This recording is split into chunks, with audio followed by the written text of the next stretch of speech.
What's up, everybody? It's Bear with BearIndependent.com, and I wanted to talk to you today about economy of scale.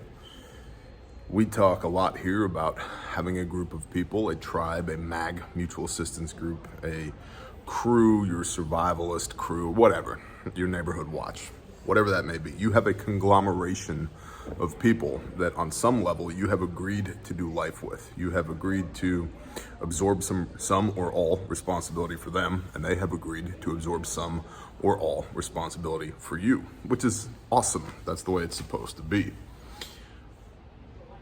One of the reasons, or there's many reasons why we advocate strongly for this, security being one, food production being another, completion of all the laborious tasks that it takes to sustain life in times of chaos being another reason. But one that's oftentimes overlooked is economy of scale. And what I mean by this is, perhaps the best example is cooperative purchasing power, okay? If you hear yelling in the background, that's because I'm outside of one of our Stop the Bleed classes, currently in Tallahassee, and that's instructor Twitch in there telling people that they're dying, which is good. Not that they're dying, that he's yelling at them because they're dying. But cooperative purchasing power. Think about this. Let's say I decide that I'm going to go get some beans for long-term food storage. I'm going to get in my truck, and I'm going to drive to where the beans are. I'm going to pay some money. They're going to load me up, and I'm going to head home again, okay? So my time and my fuel are essentially a constant here.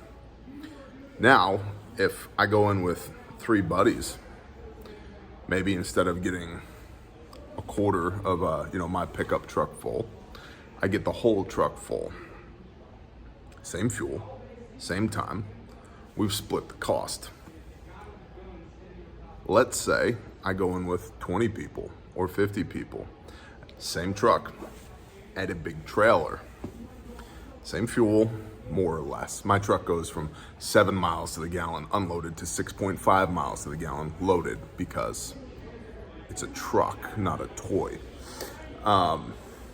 Different story for a different time. But it's the same amount of time for me. It's the same distance. It's the same fuel.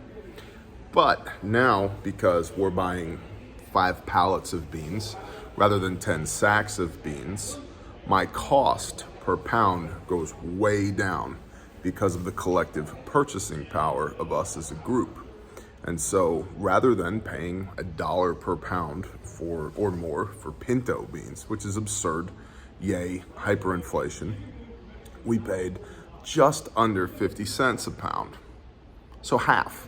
So we either spent half the amount of money that we would have or got twice as much product as we would have. Either one of those things is a win, just simply by acting corporately, using our collective purchasing power. We've used this for grains. We've used this for items, that we wanted to prepare. I mean, it could be everything from, we literally have used this on tourniquets, right? We've used this on infrastructure, on hardware, obviously on food. The economy of scale here is once you commit to purchasing at a volume, the people that you are purchasing from are going to be much more likely to negotiate a better price with you because of the volume that you're working at. Getting back to the beans example, if I had decided rather than taking a gooseneck trailer, I was going to bring a semi, which I don't have room for a semi-load of beans, but had I done that, we probably would have been in the neighborhood, honestly, of 28 cents per pound for the beans, rather than 48 cents per pound, which have a retail of $1 per pound. So almost 1/4 the price, economy of scale. And so often overlooked in this conversation about having people, having groups, the whole nine, but really important in my estimation, that as you are working together as a mutual assistance group, as a survival team, as a community watch, or as a church, or as a family unit, when it comes time to buy things, and not all of our prepper problems are solved by buying things, but food is one of those categories that by and large is solved by buying things. When it comes time to buy things, offer the opportunity to as many people as possible to participate in that purchase. And when you do, that brings up the collective purchasing power of your group, which gives you the economy of scale to negotiate to say, hey, I know that these beans are $1 per pound retail. How do you feel about 52 cents a pound?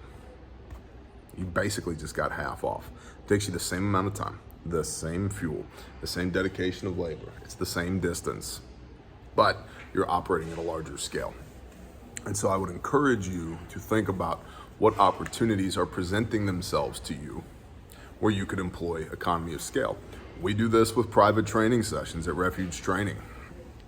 If you come to us with a group of your people that you want to train, it costs you significantly less than if you all signed up as individuals.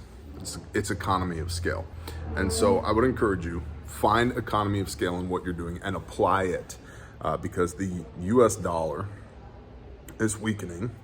Scarcity of food is not acute yet, but it's happening. It's getting a little bit weird out there when it comes to that. And frankly, we need every leg up in the game we can get. So use economy of scale to your advantage. I'm very curious to know in the comments down below where you or your group has used economy of scale. Oh, Twitch just shot a bunch of people in there. Can you hear him yelling? You're dying. Anyway, bless y'all, Bear Nation. Shalom.